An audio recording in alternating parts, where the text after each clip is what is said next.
Kim Berendorf was born in Wiesbaden, and she is living as a Wahlheimat since 2013 in Basel. Her BA is in psychology and in communication studies, media studies, and her master's is in sustainability. Of course, I've Googled, I Google everybody. So my spies tell me that KimiB.good is not a journalist and not a texterin. You haven't said what you are, but at least we know what you're not. Okay. However, she has a podcast and a blog, so I do invite you to actually look at this. All the presentations all the slides will be uploaded, so you can actually look at them. And in there, I will also show you the kimibgood.ch website. So thank you very much for hosting the multi-stakeholder roundtable in the next hour and a half or so. Thank you, Max. Welcome to everybody from my side. And it's a pleasure to moderate this year's panel discussion. Thanks for having me. And also welcome and thank you to all the panelists. Thanks for accepting the invitation. And I would like you to start with a very brief introduction of yourself and a short insight of what is the most pressing climate change issue in your field. I think we will start right here, if it's okay. Thank you. So hello everyone, my name is Thomas Hügli. I'm responsible for sustainability at the insurer AXA in Winterthur.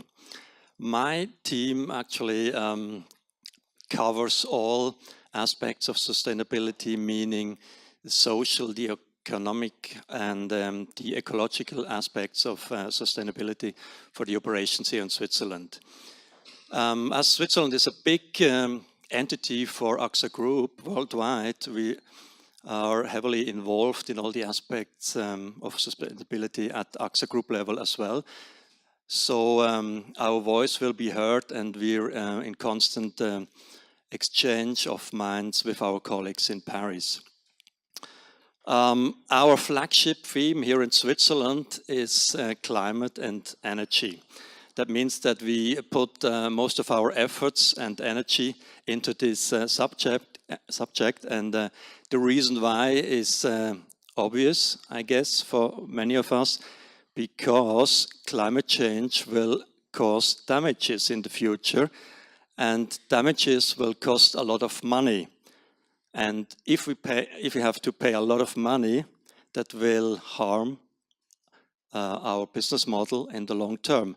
So it's our own interest to really tackle climate change in Switzerland. And as you asked for the most pressing issue regarding climate change, I would say one of the most ones is really to bring climate change on the level of the customer. And that's what we're more and more trying to do, is really to integrate CR-related or climate-related aspects into our products and services.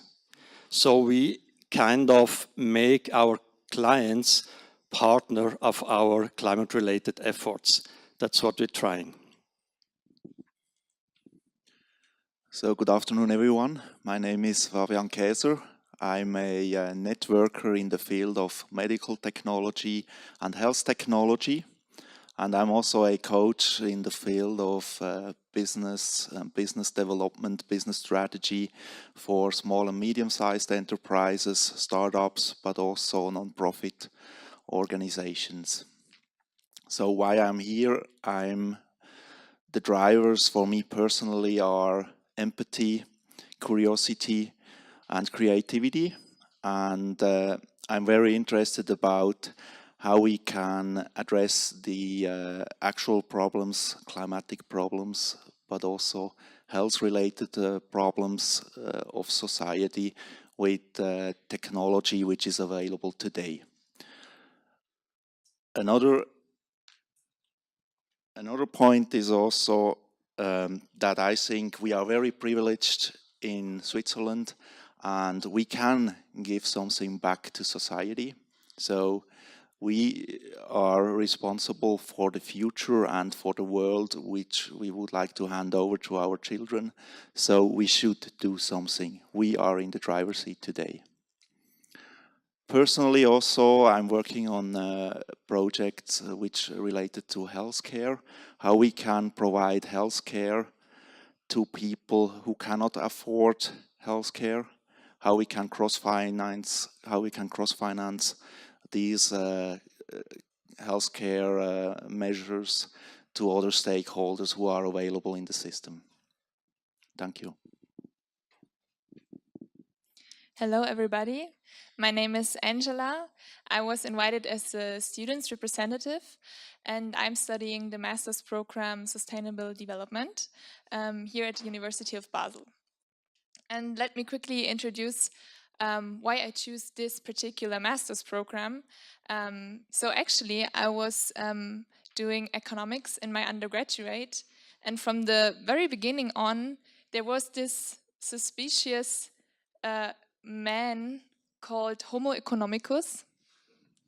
And I was wondering who this person actually is, because I was looking around and I saw my friends, I saw myself, I saw my family, I saw politicians, and actually nothing really was linked to this Homo economicus. Nobody really acted like one, right? So a Homo economicus is somebody who acts rational, who has perfect information, who is perfectly capable of any information, can deal with it, can take the right decision. And I was wondering, no, this man or woman, it does not exist, right?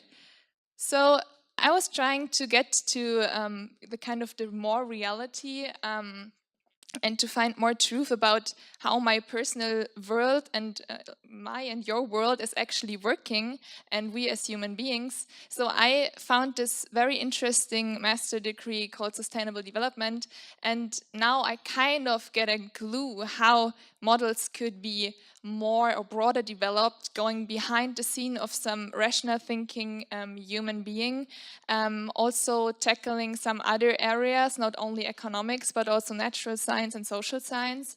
And I'm pretty happy that I have the opportunity to do this and to get a little bit closer to kind of the reality. So my main point about climate change is finding out how this climate change could actually be tackled by human beings. Thank you. For me, I've been kind of like wandering between social sciences and natural sciences. And initially I thought, well, okay, I like modeling, so let me do some modeling. But then when I got to the field, after talking with the farmers, then I went back and I asked myself, actually, yeah, that's not really, doesn't really make sense for me now. And so I started moving slowly from, somebody that was more in the area of remote sensing, more towards human geography. And to a certain point, maybe I overdid it. And now I'm trying to get back in the middle to kind of like look at how do both dimensions integrate in social ecological systems research. My name is Andreas Zivi. I have worked for 30 years in a company which is active in agriculture, which produces, trades, and distributes fertilizers and grains. I'm also responsible for the sustainability efforts of our group. I came here, first of all, as a citizen. I must add, I studied political science, and I probably am more interested in political sustainability than in environmental sustainability. And we might, I think both are intimately linked, and we might have an opportunity to address this point as well. But of course, I came here to learn about sustainability. I learned a lot. I thought it was a very interesting day for me. Now I lost my what I wanted to say.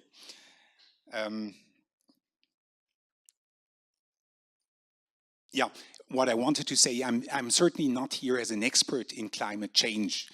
I think when the organizers saw that I represent a company or that I am a member of the business community, they asked me to join the panel simply to have a voice from business. And so I'm here again, not as an expert on climate change.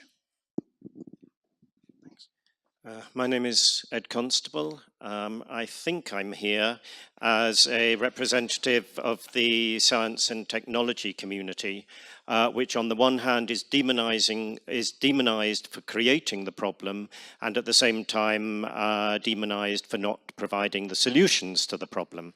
Myself, I've been involved in the interplay of science and society for as long as I can remember, certainly back to the days of Silent Spring and Limits to Growth.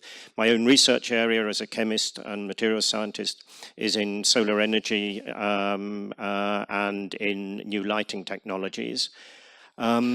Answering your question as to the most important areas, I think there are two. One is my role within the university, in that we have a duty to ensure that we educate the next generation not to make the mistakes that our generation and the generations before made, that the challenges to be addressed need a paradigm shift in the way of thinking.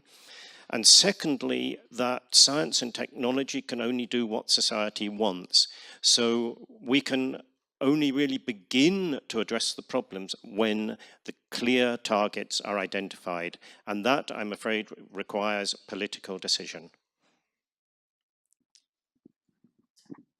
Well, good afternoon, everyone. I'm Marco Pifaretti, and I also represent the students. So I study at the moment European Global Studies here in Basel.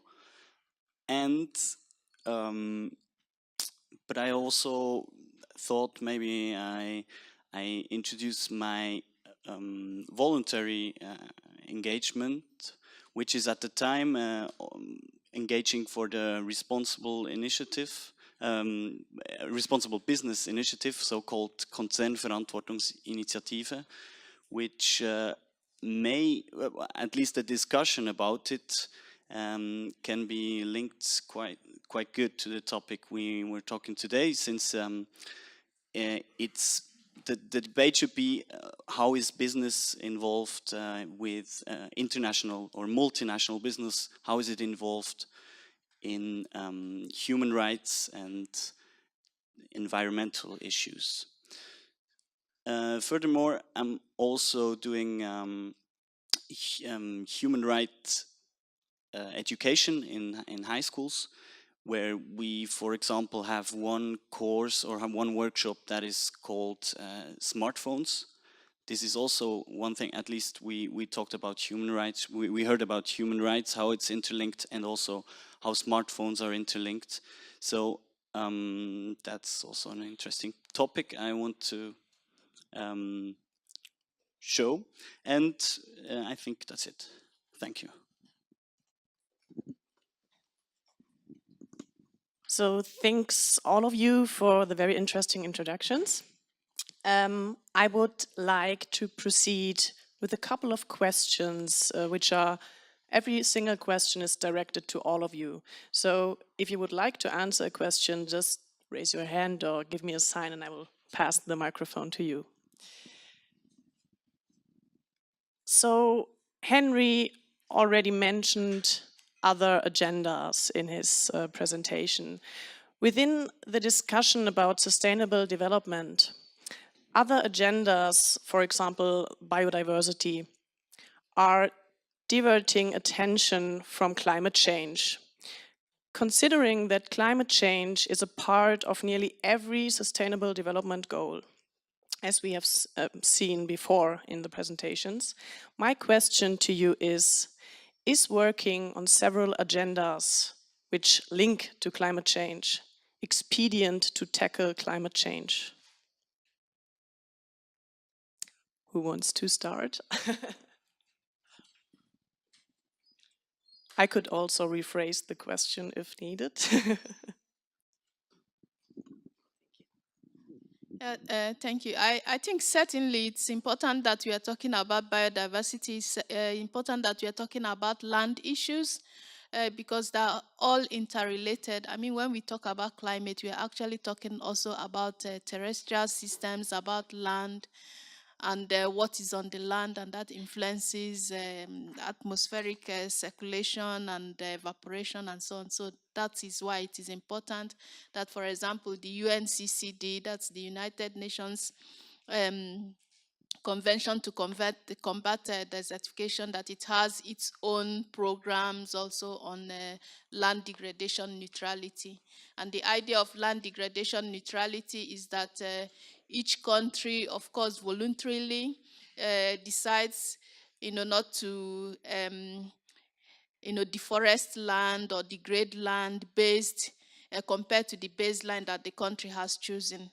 So if the country does not deforest land, for example, that also means that we have more trees, and more trees also means, in brackets, probably more biodiversity. So I don't think they contradict one another.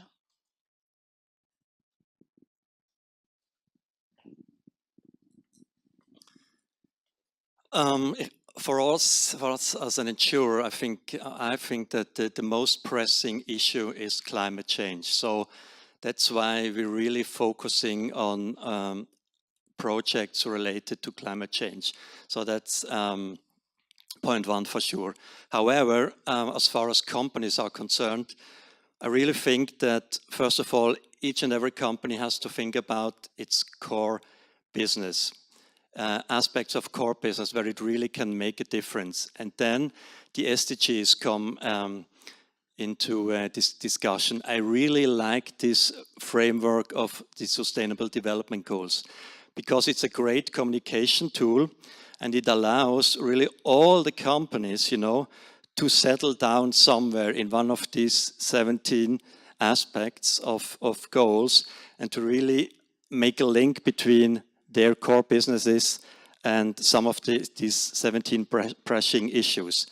So in other words, I really think when some companies or people ask me, what can I do? I always say, what is your core business? Where do you invest your money in? And if you find out this one, then you can easily relate it to the Sustainable Development Goals. And that's why I really think they are that important. So again, for insurers, especially for AXA, which is a leading company in climate-related issues, it's really climate change. But we will, of course, tackle the next issues. We're already considering what's next. After we went out of oil, after we went out of tobacco, after we went out of tar sand, we're really looking into next items that might be plastic or biodiversity loss.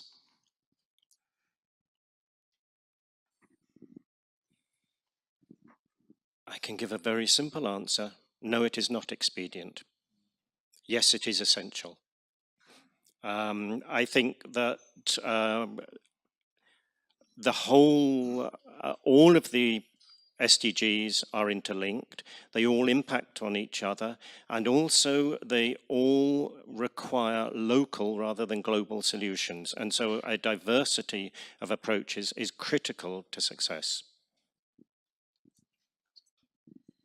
And maybe just in addition, I mean, we are not fighting climate change because we don't want the climate to change, right? Because climate change affects us in several topics.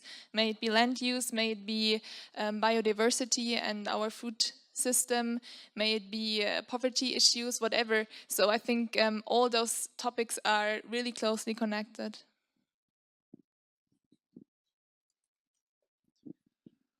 Yeah, I think also we should have a holistic agenda.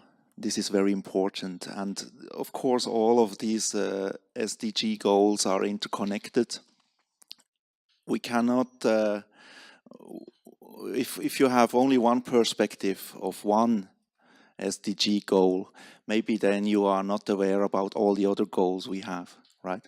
So for this, I think we should have a holistic agenda so that we can do something which is maybe sustainable for the future and for the world. Maybe then we will have at the disadvantage some goals which are not like preferred like others maybe. But we need a agenda which is supportive for a global goal, I think. This is important.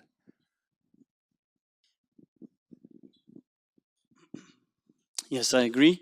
And when I heard the question, I thought about a graph which is called the donut, the environmental donut. Maybe you've seen it as well.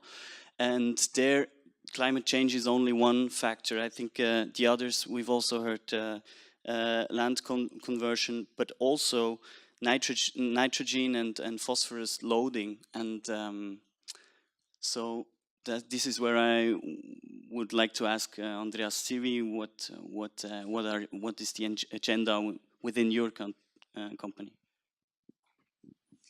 Before I answer directly your question related to fertilizers, I still believe that the holistic approach must include a political dimension. I ask myself, if we fight or try to curb climate change and try to mitigate the consequences of climate change, and hopefully we will succeed. I'm a little bit more optimistic on the strictly environmental aspects, but I am a little bit pessimistic on the political aspects. What use is it if we all have to live in dictatorships, in fascist dictatorships? And this is not an idle threat. We're seeing it happen all over the place. And there are two reasons why this is not good. First of all, because we want to live in democracies.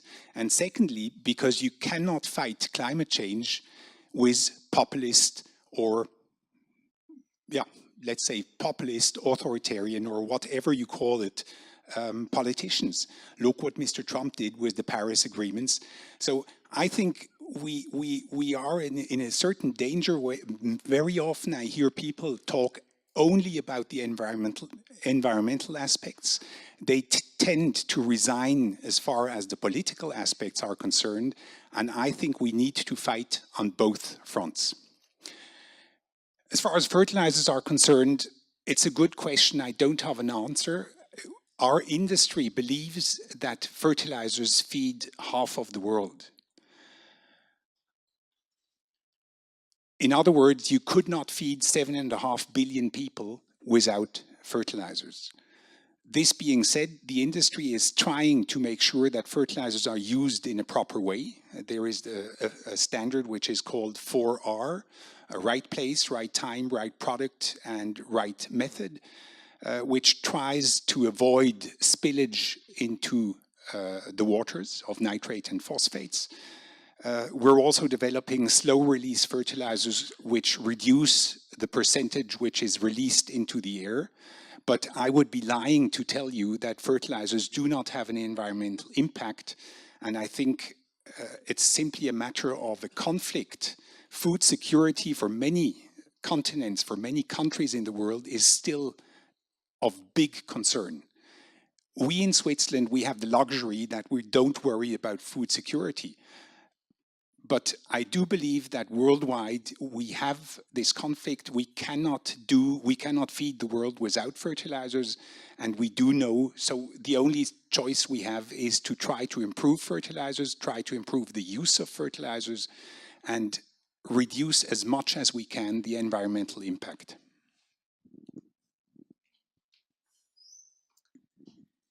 Thank you for your answers to my question.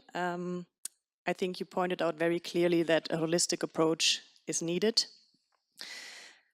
We heard today a lot about the 2-degree threshold, which is stated in the Paris Agreement. Even if we manage to stay well below this 2-degree threshold, there are already climate change impacts we can see. My question to you is, how can we cope with weather extremes and catastrophes?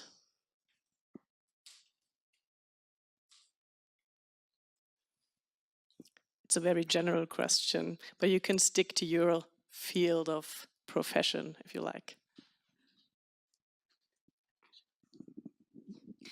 I remember the speech of Ed and he says that we cannot change physical laws, right? So, but what can we change then? We can change our laws to do something and to change our system. And I think maybe it's not a particular answer, maybe the professional answer comes from Jinwe, but I think we should work on our systems and to at least try to decrease those hazards as much as possible, and to really enforce people, and having in mind the maybe not rational thinking human being, to also give some guidelines in respect to laws, to have a stricter regulation, even that I know that regulatory instruments are not the best solution, maybe because do's and don'ts are not that broadly accepted, or maybe there is a lot of discussion coming up from this, but it somehow otherwise we maybe are not able to manage that, and we cannot overcome our non-rational thinking in just doing business as usual and having the soft version, right? So if we cannot change the physical laws, we should change our social laws.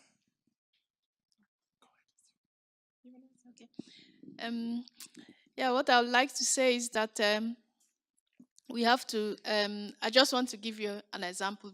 Besides trying to reduce our emissions, just imagine what happened. I think it was last week. We had hailstorms, localized hailstorms in Baden in Switzerland. And those people, they have their insurance. Imagine you have such hailstorm somewhere in Africa or somewhere in India or Bangladesh. Who has an insurance there? Who has social protection there?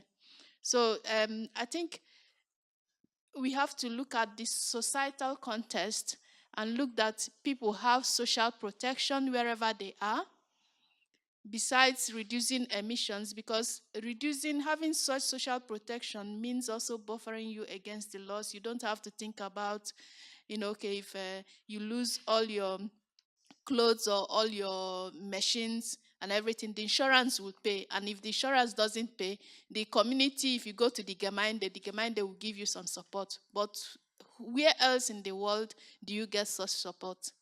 So let me just leave it as a question. Yeah, we were talking about preventive measures, but we also have to adapt, of course, right? We have to adapt our infrastructure, we have to adapt the business models, how we interact in the future. This is also very important to respond to what happens in the future.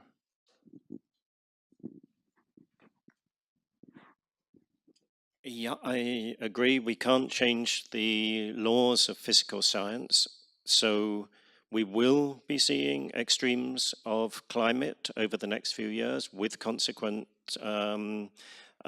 disasters, even with a 2 degree, even with a 1.5 degree limit. That is the reality. I'm very interested to see how my colleague from AXA is going to respond to this, but I would actually like to broaden the question of social responsibility here, because there is an old-fashioned word which I think has to be taken into the discussion as we respond to these new events, and that's altruism. That we need to respond to demands, to our ability to help societies which are outside our immediate society.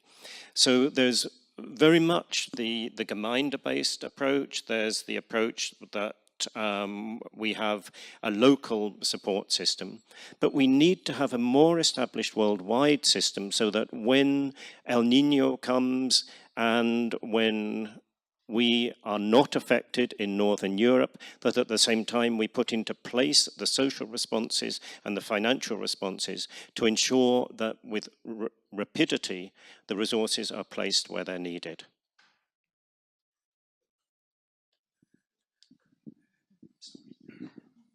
No problem. No. I was actually waiting for this question. No, I mean, as an insurer, I mean, you have different ways to really help. I mean, first of all, prevention. I mean, as it was mentioned, we put a lot of money into prevention issues as well. I mean, again, it's in our own interest, I mean, to prevent damages and at the same time protect people over the long term. So again, prevention is one point. Then, of course, insurers are have lots of big data effectives, you know. So we are really risk managers. We know where damages occur. We know we have data going back to, I don't know, 30, 40, 50 years. So we really know how climate changes, what it could happen or what it could mean to actually, for instance, coastal regions, you know, where most of people live, more and more people live, and what it could mean regarding damages. So, I mean, this is another way how insurers could actually help support people in the long run. So again, as risk managers, of course, providing data, giving data back to society, that's what we're already doing. And of course, prevention measures, and then, of course, responsible investments. It was mentioned, I think, this morning as well. So the way we invest our money, when actually it's your money, that's really gonna make an impact, you know. And again, as AXA, I can really say that in the insurance world, we're actually leading the way here. We're demonstrating leadership. Again, we not only went out of coal, we, for instance, don't underwrite, we don't insure these industries anymore. And right now we are the only one that is doing this. So again, not only not invest in these industries, but we don't insure them anymore. So this is really a twofold approach to these industries.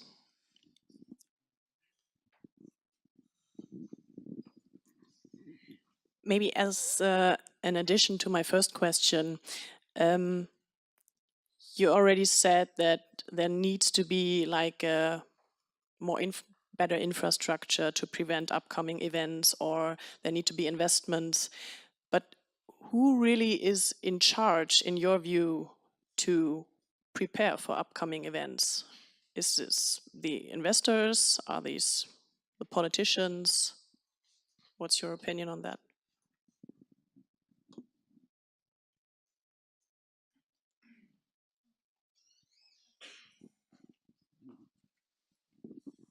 I mean, it's different people. As an individual, within my capabilities.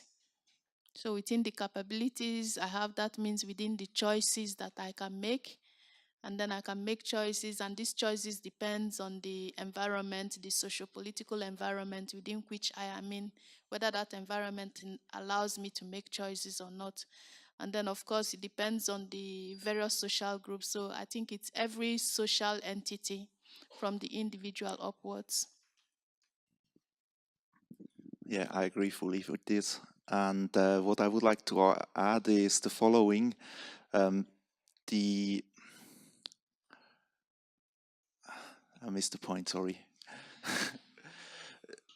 No, what we should do is also we should empower the local communities that they are able to prepare about the future incidents that will happen, right? So altruism, of course, is important, but we should also empower the local communities, and everyone is at the end responsible. Also, the governments, the private sector.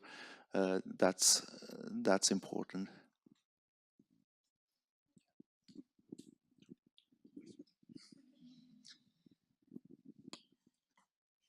I think we are all in charge. We are in charge as individuals, but we as a company and the government as well. And I discussed it very briefly this afternoon with Andreas. I mean, a few years ago, you know, companies were considered as thinking short-term, and politicians and politics were considered as thinking long-term. Well, I have to say, more and more, it's the other way around. Corporations are thinking long-term. I can tell you that our horizon goes up to at least 2030. What about politics? There's a 4-year turn they're thinking about. So in other words, I mean, corporations are really leading the discussion here. Look at the US, it's the same there. Whatever Trump and the government is doing, I mean, big companies don't really care. They just go for climate-related issues. Cities, other companies are really leading the discussion here. So again, companies, private sector is really taking up this challenge here. And really, politics have to step up as well. So it's up to us again. I mean, we have to vote for the right people in parliament. And look at the situation in Switzerland. Look at the last elections. Look at the last votes in Switzerland. I mean, look at the race of the Green Party. Look at the Green Liberals. They're gaining momentum. Look at the last few votes. Look at the Zweitwohnungsinitiative. Look at the Kulturland-Initiative. So Swiss people, they really care about the climate. What about the parliament? Look at the majority in Swiss parliament. It was said this morning, most of them are right from the middle. So there is more and more kind of disconnect between the politicians and really their base, you know, the voters. So really voters again have to stand up and select the right people for parliament.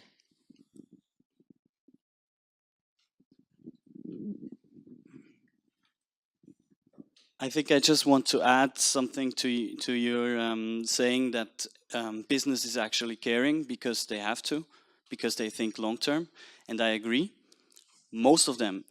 But then again, there is this this view on what kind of business model are you actually doing? Is the core of your business model actually a sustainable one, or are you well, taking the fuel out of the ground?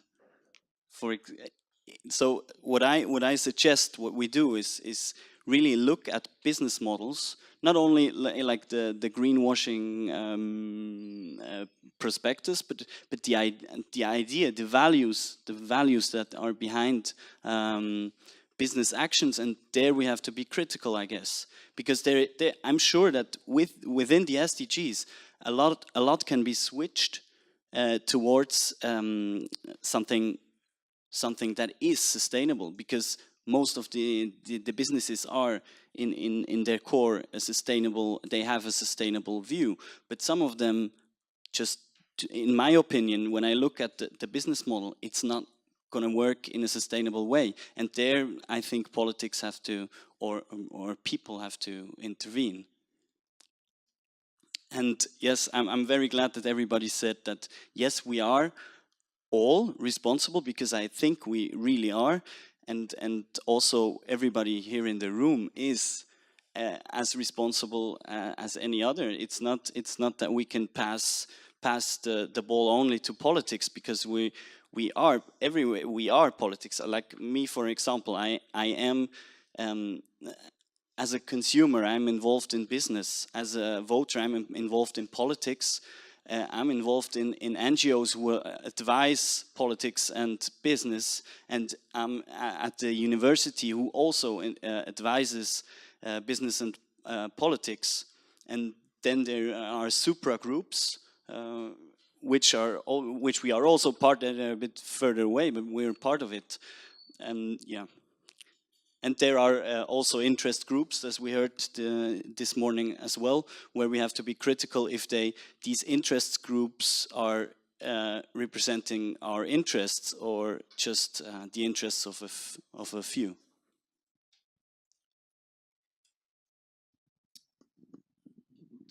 Does someone like to add? We will come back to the corporation view in a moment, so we might leave it like this and come back to it later, if it's okay. I would open another discussion or another theme for discussion. In one way or another, we already referenced to the necessity of social transformation. According to the UN Secretary Antonio Guterres, social transformation is needed because climate change is an existential threat for most life on the planet, including and especially the life of humankind. Focusing for now on the individual perspective, how can our achieved lifestyles be changed, and in which way do they need to be changed at all?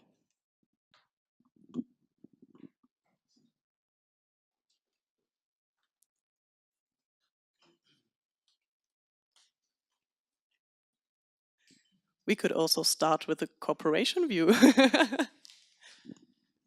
I'll step into the lion's den, and I will step in a provocative manner.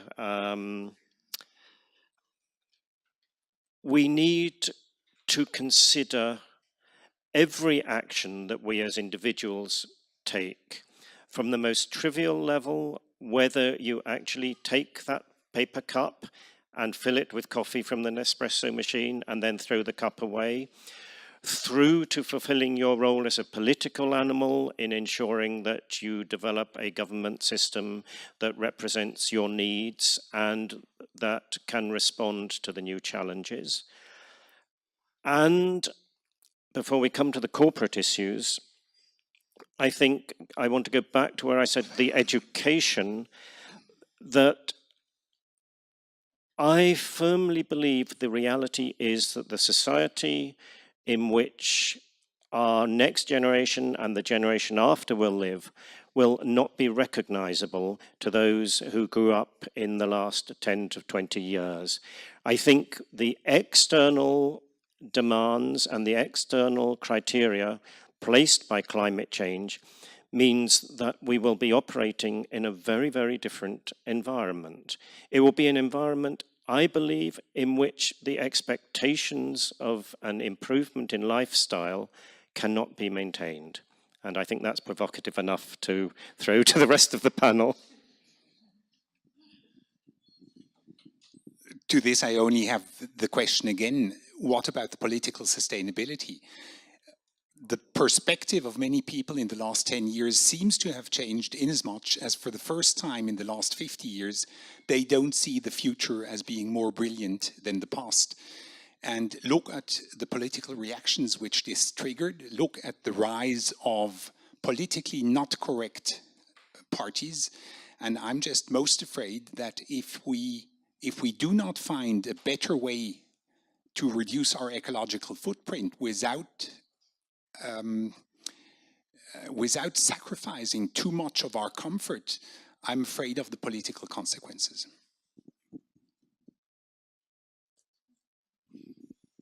Maybe to add from the student's perspective, who tries the best to do something good for this world, because it's actually our world, right? I can just share with you what helps me to improve my individual lifestyle. It is starting with things which are kind of easy for me, which I know I can do, and to make them to routines. Because routines help you to just stick to a pattern, which should, of course, be good or sustainable in some way, right? So if you just think of your daily routines and just get 1 or 2 or afterwards 3 steps in those routines and try to improve them, you will be much better in the end than just trying to make the world and your whole lifestyle better from one to the other day. And what helps also is to commit yourself to what you are doing, and also to share it with other people. Because in the way, for example, that I'm saying, okay, I'm a student of sustainability, my peer group knows, okay, if she's now coming with, I don't know, plastic bags and eating meat and consuming this and that, they would wonder, wait a minute, you study sustainable development, are you? And this also gives a feedback effect to my personal view and to my commitment. So it really helps to tell other people what you want to do, to make people remind you what you want to do, and to commit somehow to yourself, and to make good things routines. I think it's very, very important that people realize that sustainability is really fun. It's fancy. It's really great to work in sustainability and to live sustainably. It's really big fun. And therefore, as a corporation, for instance, but also as a politician, you have to reward people and not to punish people. I think this is really important. That means if someone follows a certain lifestyle, you get rewarded for it. If you use less energy, if you have a low carbon intensified car, if you do other stuff that has a low impact on climate change, you should get rewarded, and then it's fun to do it. The same thing I already mentioned for corporations. As I said, we try to include CR-related aspects into our products and services. That means many people would like to do something for the environment or for the society, but we as a corporation, but also as politicians, we have to make it as easy as possible. So for instance, when we sell our products or services, we combine it with a way people can contribute to an environmental challenge, for instance. And by doing that, by buying this product or this service, at the same time, they do something for the environment. And I tell you, it has really a huge impact.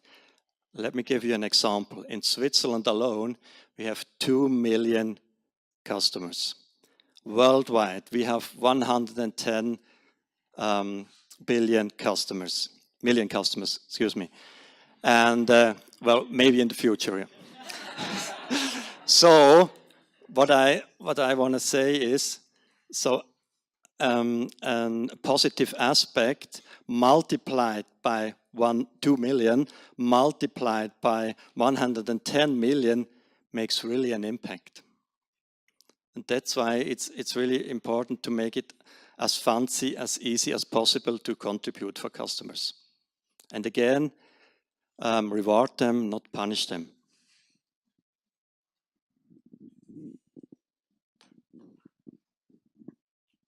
Thank you very much.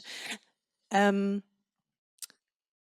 back to, or extending the corporation view, how can economic growth be sustained with, as you, Marco, mentioned, multiple different business models? Do you think image-related sanctions, for example, so that every corporation needs to have a sustainability report, for example, in the future, do you think image can tackle the problem, or should it be more than that?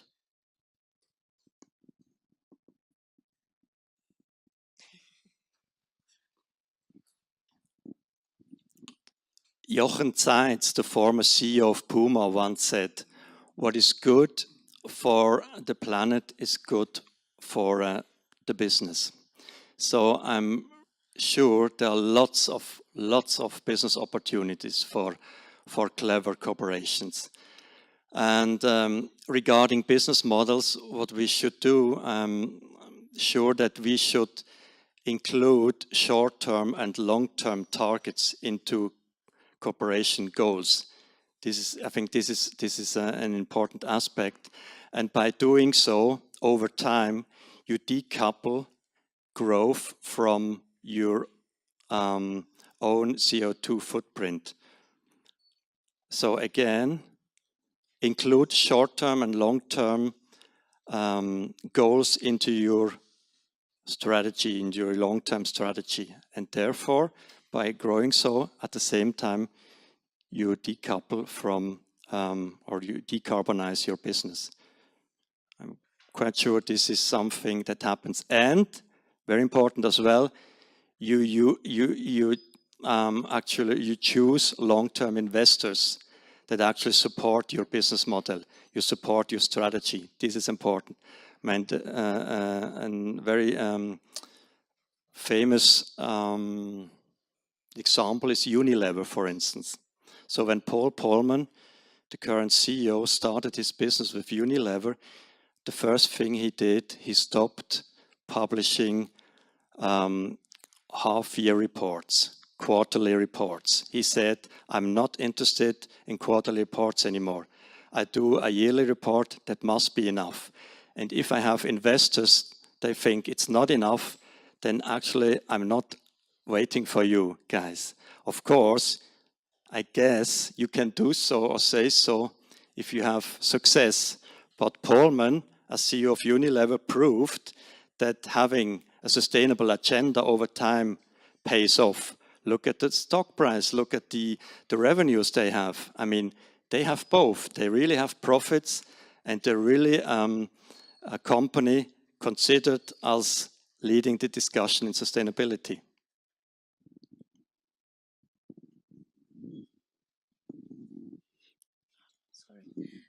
I just want to raise an issue. I think maybe then the question is, what happens when there is no profit to make and one still needs to be sustainable?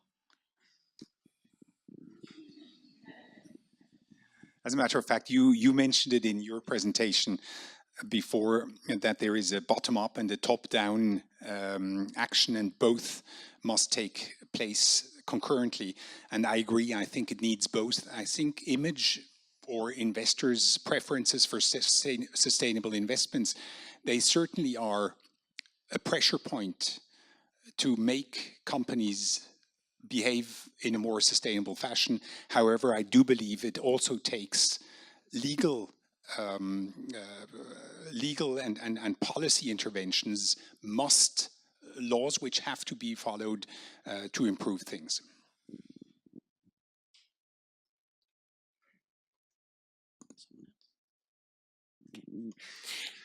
Thank you. Now I would like to connect both perspectives with you.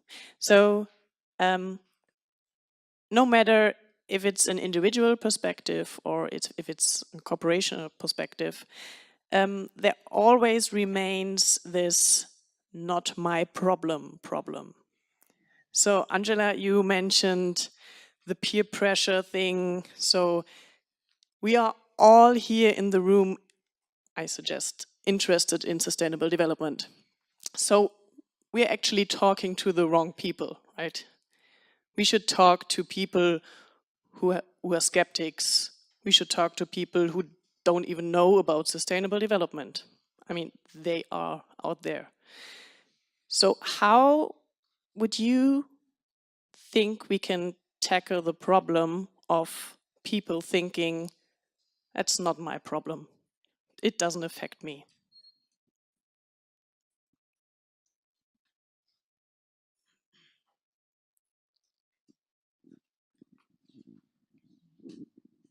Well, I think as everybody of us has different motivation patterns or different views on what is valuable for me or for you or for anybody, and this also connects to political views or to education, etc.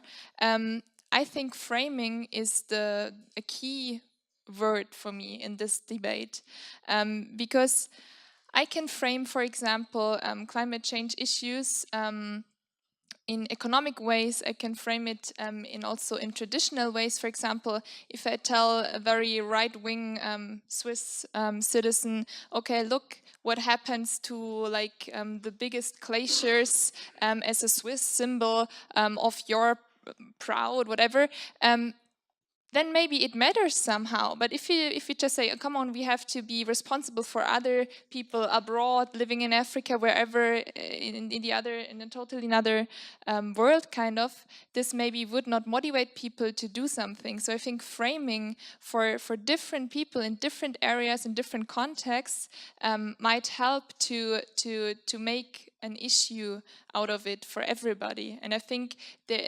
everybody has some kind of motivation or some kind of value set, and I think we have to come up with smart solutions to frame it in the best way to tackle specific people and their motivation. Yeah, we heard about incentives, gamification and rewards. This is one aspect, but I think also we need a framework with regulatories and with policies which will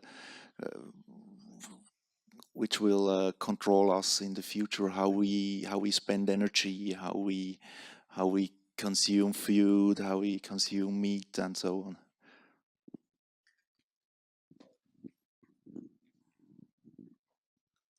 Of course, there's no answer to the question, but whether it's at the individual level, whether it's at a corporate level, or whether it's at the level of the body politic, to use a much overused word, there needs to be a sense of ownership, a sense that at all levels that one has a responsibility and that one is responsible to ensure that the worst effects of climate change are mitigated.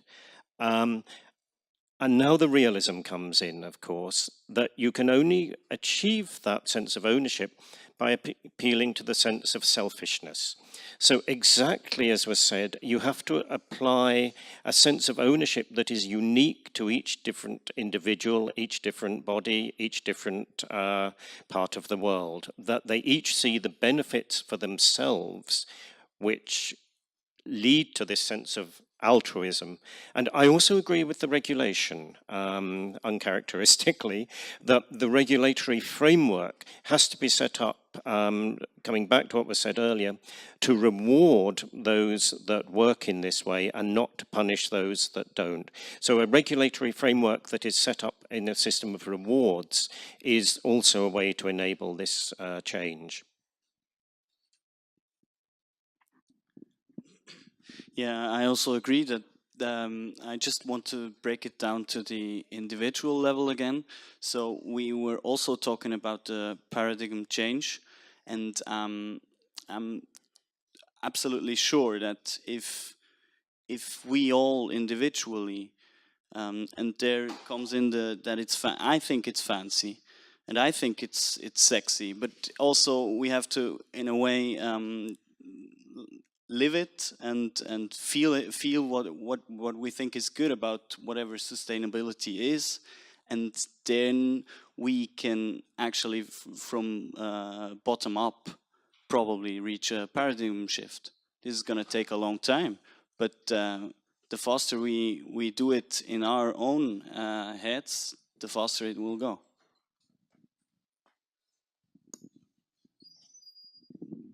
Yeah, thank you. I think it's also about values, understanding the values that the different peoples or individuals hold, because depending on the values, then maybe that could be a way to engage with the one or the other person. And then related to the issue of values is also the issue of recognition and solidarity, because recognition means that we are respecting the other person, that is the other person standing in front of us, and by respecting the other person, we are recognizing that this person might have a different view or a different value than we do, and then having tolerance to accept or discuss these values with the person, and then see how to engage with that person.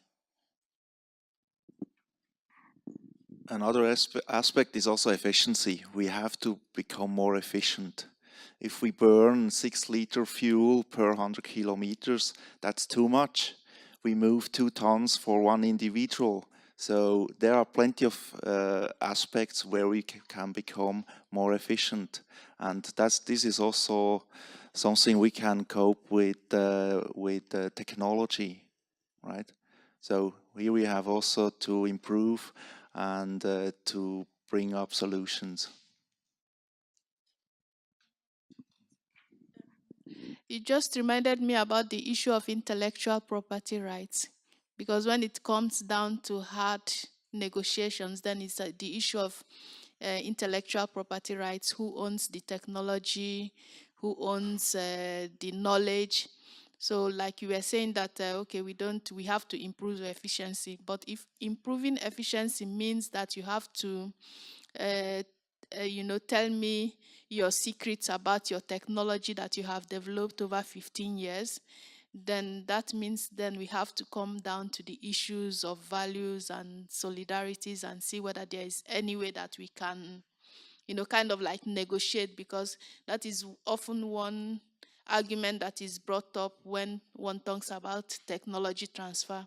Because even if one is no longer using one is using energy efficiency cars here in Switzerland. In many other places in the world, people are using machines that are gulping lots of petrol and lots of energy, and they don't have access to this new technology. So that's a real issue, I think.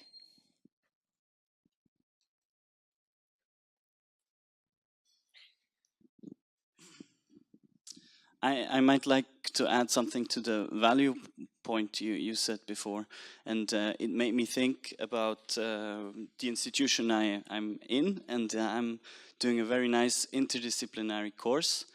And within this value discussion, I thought about maybe there is a division starting from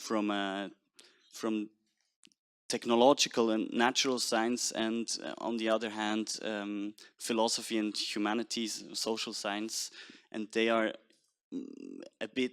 They are going in some kind. I think they are going in different directions, and the value part you said in this whole discussion about technology and economy, of course, also needs on a big scale, on a global scale.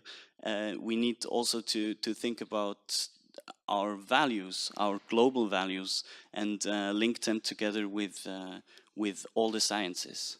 So, as a representative of the university, what would you think about it? Are you? I would agree. Absolutely. And strangely enough, I've just been making a checklist here, in that ultimately actions will be at the individual level, they will be regulated by politics, they will be enabled by corporate actions. But I just took this meeting today as an example to have a little look at whether what we've done right and what we've done wrong. Because correctly, this audience has an interest in sustainability and the impact of climate change. And I've got a couple of plus points. There are glass bottles here which are going to be recycled. I've got a plus point that we're bringing stakeholders from different communities together for a dialogue. Unfortunately, I have some negative points which we could have thought about and which are actions at the individual level which would enable change. I can see some plastic cups on the surface here. I think they're PET, they can be recycled to a certain extent. We've already talked about Nespresso and paper cups. Plastic for the labels. These are recyclable, but do we need them? I think the air conditioning is still on in this room. That's in the university. Do we need the air conditioning still on? These are paper pads, and some of us are writing on them. I'm certain this is chlorinated paper. So this paper has had a significant impact on the environment before it's sitting in front of us, waiting to be written upon. Do we even need a physical meeting? And this is actually answering your question, that many physical meetings and conferences can be replaced by online meetings and virtual meetings. This has been actively discussed within the university environment. There are arguments for it and against it, but we certainly need to progress that dialogue. If that was an answer to your question. I don't think so. Someone else? Any other suggestions? Yes, thanks for the input. Just a comment which comes into my mind. Yes, I think we have a lot of things we can improve, but otherwise, I think one big plus point you did not mention is that we share our thoughts, that we are getting motivated, that we learn a lot. Actually, I mean, so many like highly sophisticated scientists are among us, we have the opportunity to really squeeze out this information, to share it, to go home, to tell our neighbors, to tell our families what we heard about, and to be motivated to go on with our work, right? And I think this is something which should also be counted. I mean, you cannot count it in amounts of plastic cups and Nespresso cups, but you know, but you can somehow you have to get a price on this value as well. Thank you very much. I joined this one very, very much. I think to staying motivated for all of us is pretty important to proceed and work on. We are slightly running out of time. So I have one last question to please Henry, because I would really like to discuss the question of decarbonization. So due to the availability of fossil fuel, as Henry pointed out, how can decarbonization be achieved without peak oil and with no quantified decarbonization goals in the Paris Agreement?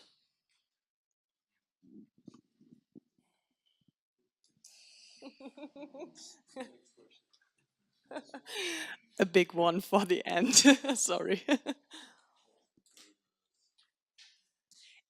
Is there a way to decarbonize without peak oil and without quantified measures?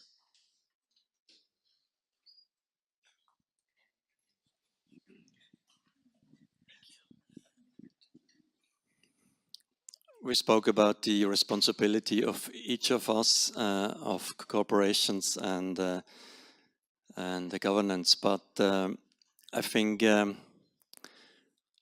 is one stakeholder group missing. I think to really maybe reach the goal you mentioned, we really have to look at the top emitters. You know, the top emitters, maybe the top 10 corporation states, whatever, that are actually responsible for, I don't know, 90% of the CO2 emissions. And the reason why we should more focus on the top emitters and take them into more responsibility, the reason why they have most to lose, actually. They're the top emitters, but they have a really a reason why they should really engage much more. They have most to lose, these companies or these individuals or even these states. And that's why kind of we should try to find a way to engage them much more in the debate than right now. So the top emitters, for me, this is clearly a stakeholder group that has not too much pressure right now. And another possibility may be to get closer to the goal of decarbonization, zero CO2 neutrality. I mean, compensation of the CO2 emissions of corporations. I know that many NGOs think that when a corporation says, I want to become CO2 neutral, they think it's, you know, it's not really a good deal because they just pay for their CO2 emissions to get a clean sheet in a way, you know. But on the other side, you have to think about it twice maybe, because when they actually pay a lot of money for their compensation, if you actually invest this money you get in other projects, these projects could have twofold or threefold or manifold benefit to regarding climate change. So for instance, with this compensation money, you plant new trees, new forests. At the same time, these new forests actually are good for the soil. At the same time, they're good for the biodiversity. At the same time, maybe local people can profit for tourism reasons. So, but what's happening right now when companies declare to become CO2 neutral, they're punished from pressure groups. They're punished from NGOs for doing so. I'm not sure this is really the right aspect. This is really the right way to do.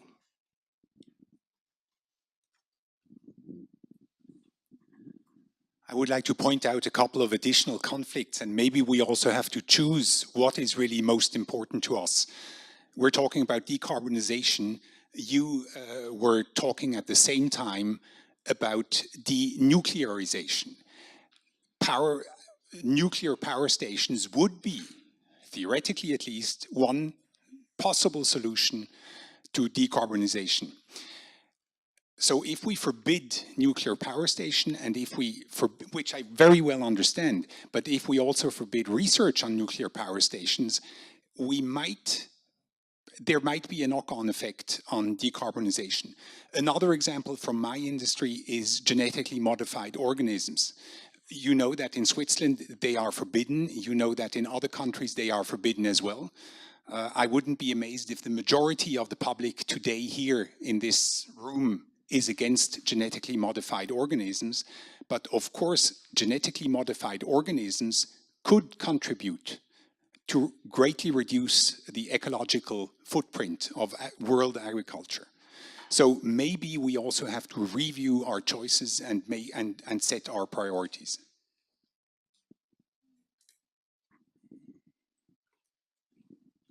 I was just thinking about your comment about the top emitters, right? You said that we should tackle them more because they have a lot more to lose. And I think that's totally right. I agree with that.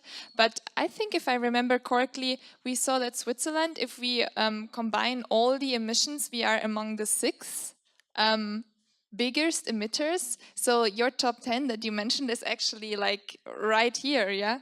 So yeah, and this is, I think, and then that's this big question, you know. I mean, this question we should have an answer to that, because we are one of the biggest emitters, and we have the resources to kind of, or the capacities to come up with good solutions.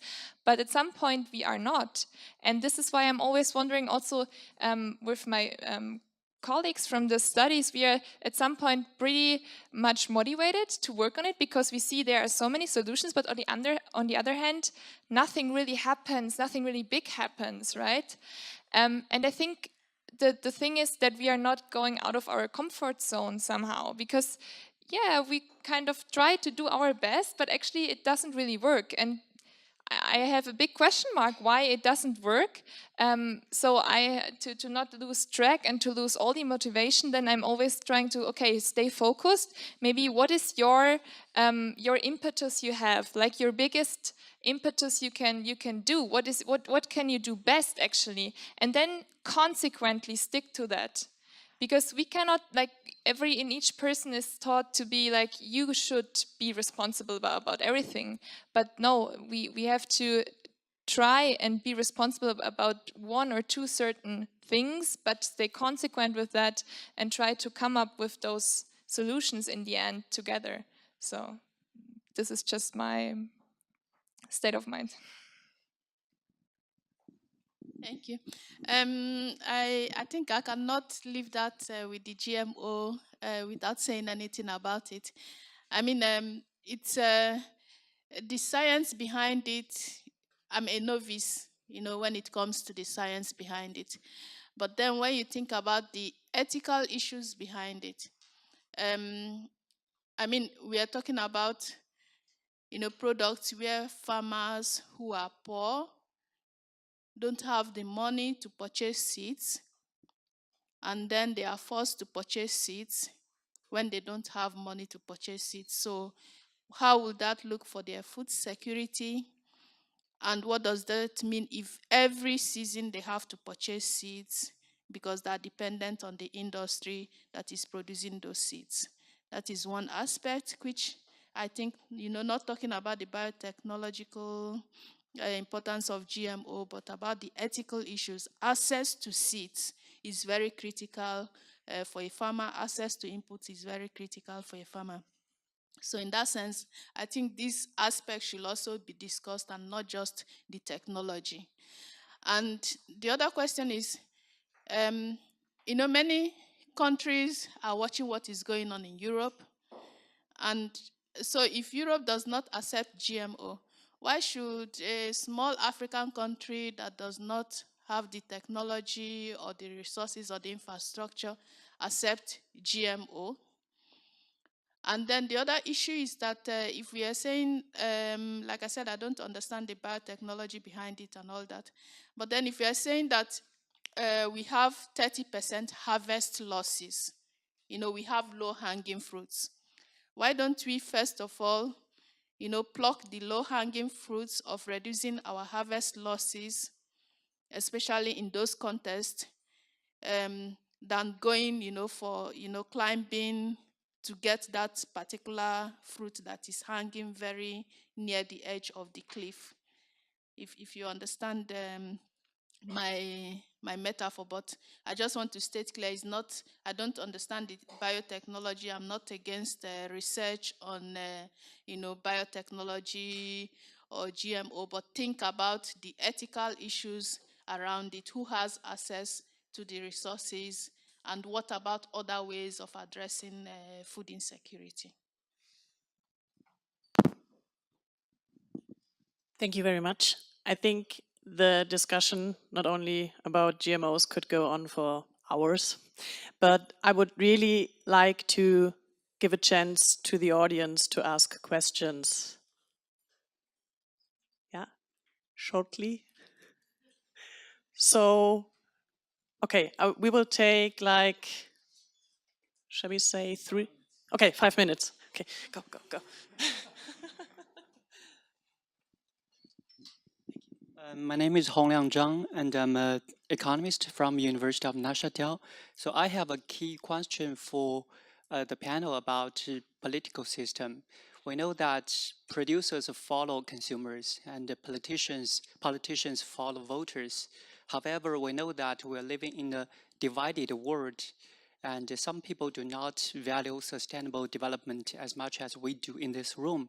And I think they are the elephant in this room, and how we would, organize, them, or, just combine them with us to have political agenda to do that. And one analogy to climate change issue is global, pollution issue, air pollution issue. We know that based on the history's perspective, unless all people see the bad effects happen, so we all agree to, have a serious agenda to solve or tackle that issue. But for climate change, it's far distant. We can see the huge, impact, and how we can, combine the other group to, have actions.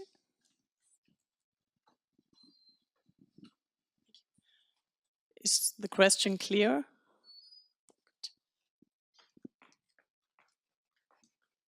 Who would like to answer?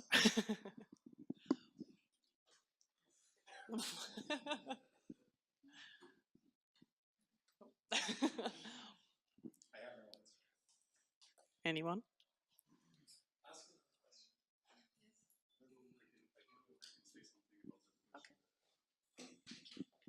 I think actually it's a very important question. And it was raised in several opportunities, in several conferences. I faced that situation.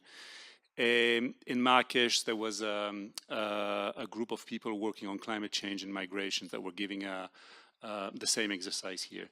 And there was an old man in the room, rather conservative, asking the panelists, especially one person, you're saying a lot about the right of migrants. What about the rights of the host people? It was a very conservative question. It was very contrasting with the mood and the atmosphere given by the panelist. And he received a rather aggressive answer, saying you have to grow up and these sort of things.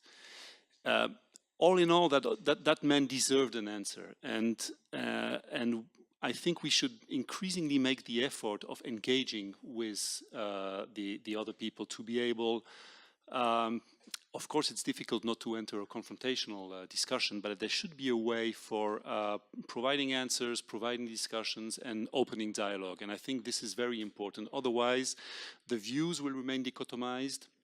and there will be, and this is only on the political sphere, but it's also between environmentalists and corporations. And we had several trials of engaging dialogue between NGOs, environmental activists, and the big companies and multinationals in Switzerland to sit around the same table. Unfortunately, we failed. It's a very difficult exercise, but I think it's needed. Thank you for your answer.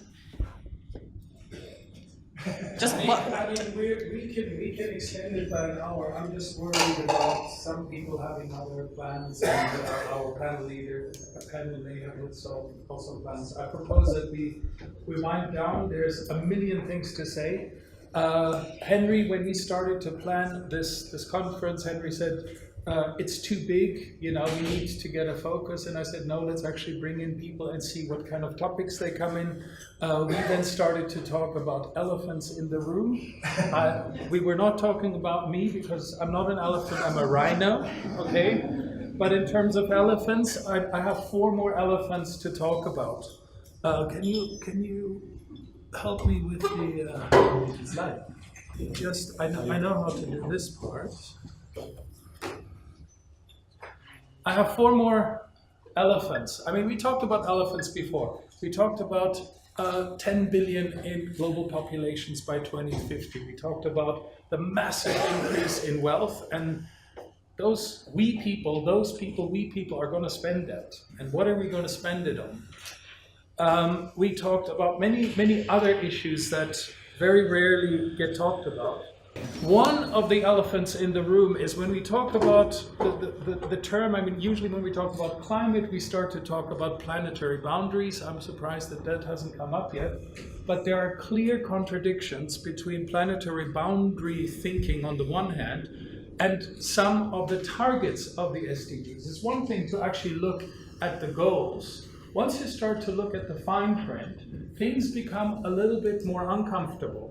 So Klaus Leisinger also always talks about motherhood and apple pie topics. So everybody agrees, I'm actually very, very glad that this round toward the end started to get into some of the stuff, because I had the feeling sort of halfway through, well, what's the problem? I mean, everybody's agreeing everything is fine. We should all work toward reducing climate risks and so on. And then we started to get into some of the fine print.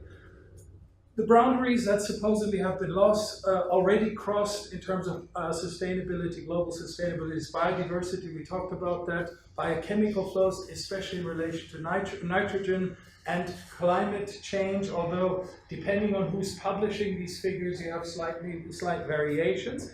However, if you look at, for instance, the target 8.1 of the UN SDGs, it says that at least 7% gross domestic product growth has to achieve per annum in the least developed countries. You need to start to make them produce and make them consume in order for them to be able to afford health, education, and so on and so forth. Otherwise, this is not going to work. How are you going to make that climate neutral is still open. I think it can happen, but it's not as easy as a lot of the discourse is talking about. 9.2 is another target. By 2030, significantly raise industry's share of employment and gross domestic product in line with national circumstances and double its share in least developed countries. We are talking about massive economic development, and that also means develop industry, have people make things, and make sure that they also consume. Make people consumers. This is my second of the 4 elephants. The biggest polluters in CO2 is what is it? China, US, India. What is the 4th? Do you know? We usually remember the 3. I think it's Russia.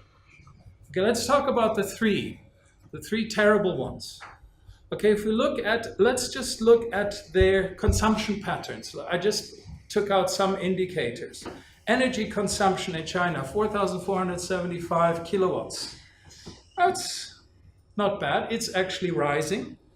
India, 1,122 per capita is a lot less. Switzerland, 7,091, a lot more than China. So maybe for now, in terms of energy use, Switzerland does not look as good. But don't worry, there's always the US, we can always blame them. Really, really, really bad. So at least Switzerland is not bad as the US, so we're kind of fine. If you look at meat consumption, in China it is rising. In India, so it's 58, this is kilograms per year per capita, 4.4 in India, 74.7 in Switzerland, and 120 in the US. So we think about consumption on the one hand, and if we think that there is a massive increase in income in China and India, one wonders what kind of consumption will that actually translate to? Anyone care to guess how many refrigerators there are per household in India, roughly? It's under 30%. So, oh my God, the Indians are going to buy refrigerators. How dare they?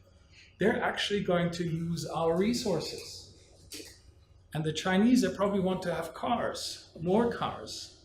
They probably want to go on vacation. I think I have vacation somewhere. No, I have that somewhere else.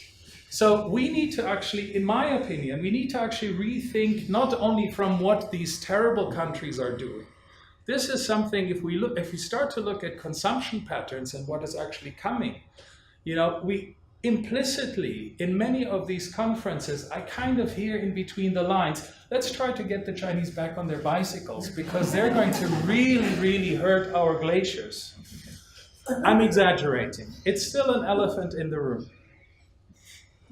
Third of four. I'm going to pick on the US now, but I could have picked on Switzerland as well. So you make the translations to your own countries. I could have picked the UK. I'm going to pick it on the US. Now, all the things, all the lifestyle and consumption changes, I presume we would agree that a democratic way is actually the way to go in order to change consumption patterns to protect our climate.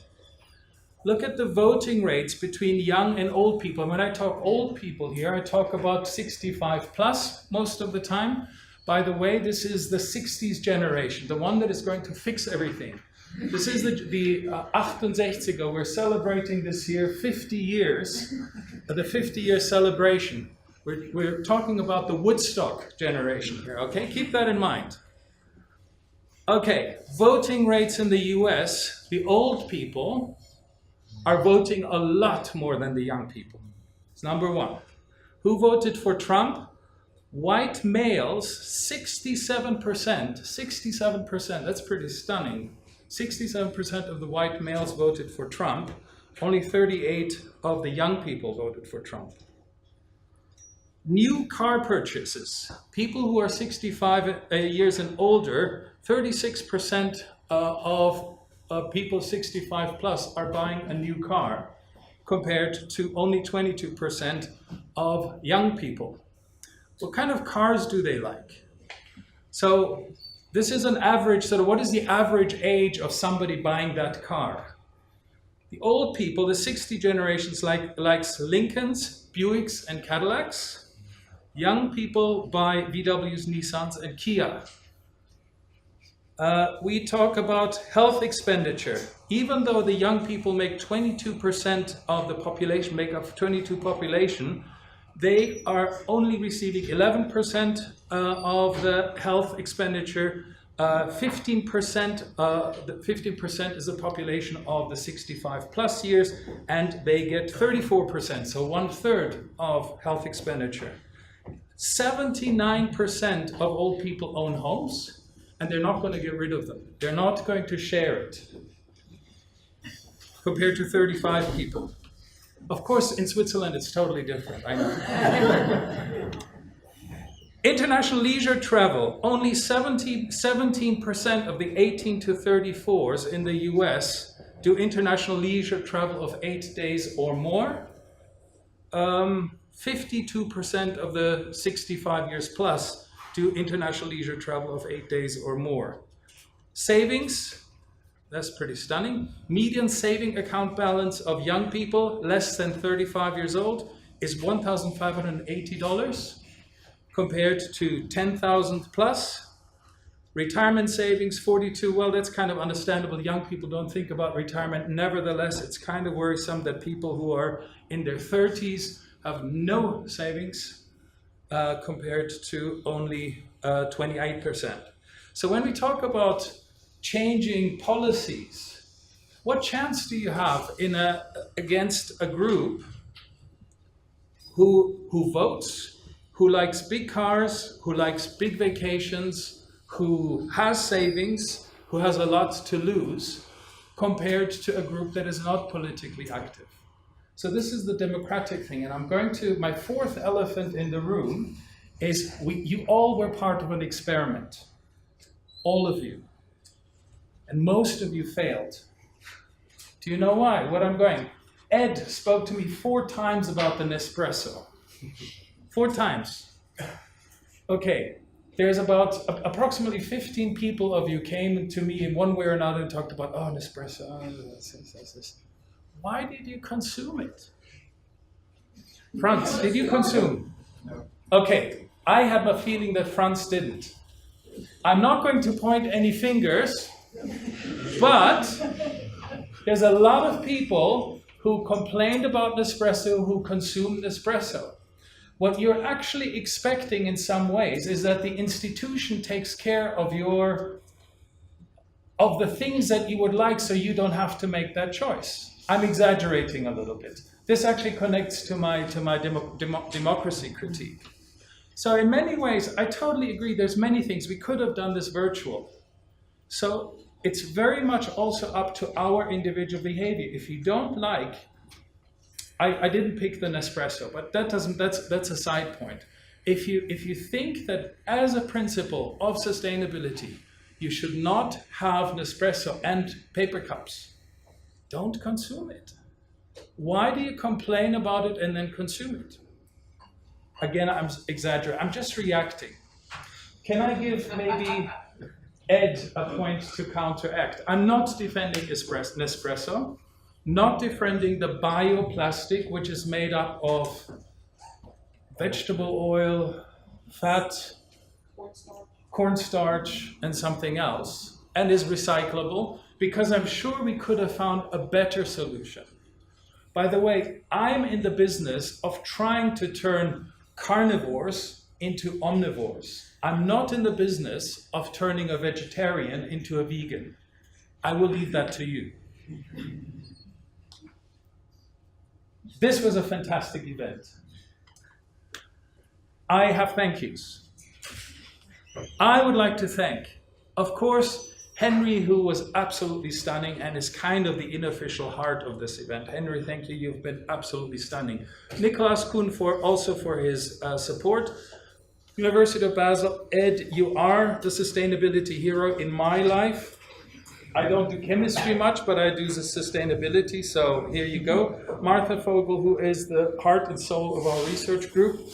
All the assistants of the social research and methodology group. At MDPI, I would like to thank Shukun Lin, Frank Vasquez, and Matthias Burkhalter, not only for this event, but for many other events. We've known each other for many years, and especially Matthias is just stunning in terms of his energy and his willingness to deal with crazy academics who forget things and need reminders and so on and so forth. All the speakers, moderators, and roundtable participants, thank you so very much for your contributions.